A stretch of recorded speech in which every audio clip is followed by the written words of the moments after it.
J'ai rarement rencontré autant de sagesse que dans la fréquentation de certaines personnes handicapées. Je le dirais de façon plus crue encore.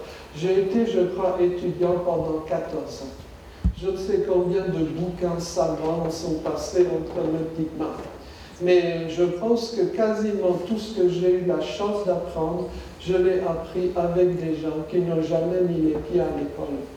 Soit qu'on les considère comme fous ou tarés en Occident, soit dans des pays lointains où l'école n'est tout simplement pas une institution. Je pense que toute société humaine a besoin des gens bizarres, sur le plan des métiers, des activités, mais aussi sur le plan culturel, des histoires, des récits.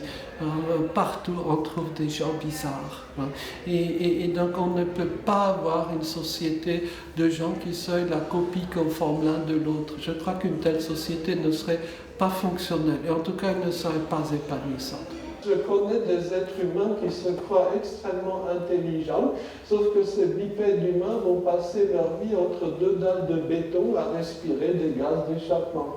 Et qui est bête, qui est intelligent, on est barbare.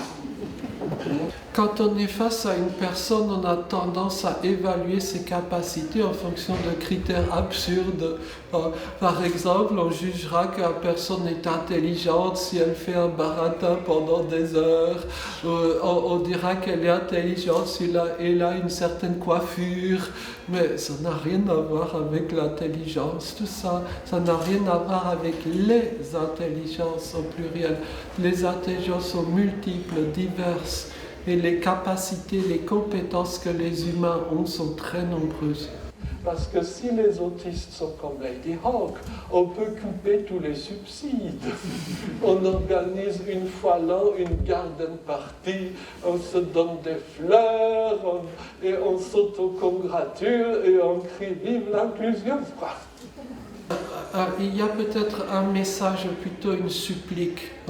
Quand on œuvre dans le monde du handicap, à mon avis, il faut penser d'abord aux personnes les plus exclues. Et il ne faut pas que le combat pour l'inclusion soit dévié. On doit toujours avoir en tête que les personnes les moins visibles, les moins audibles, sont souvent les plus exclues. Et c'est par là, par ces personnes-là, on doit commencer à agir. Ça, je crois que c'est très important. Et si on se fixait un défi de créer une société où chaque personne aura sa place? Voyez, c'est un sacré défi, un défi que peut-être, si vous le voulez, on peut essayer de bâtir ensemble. Merci pour votre patience.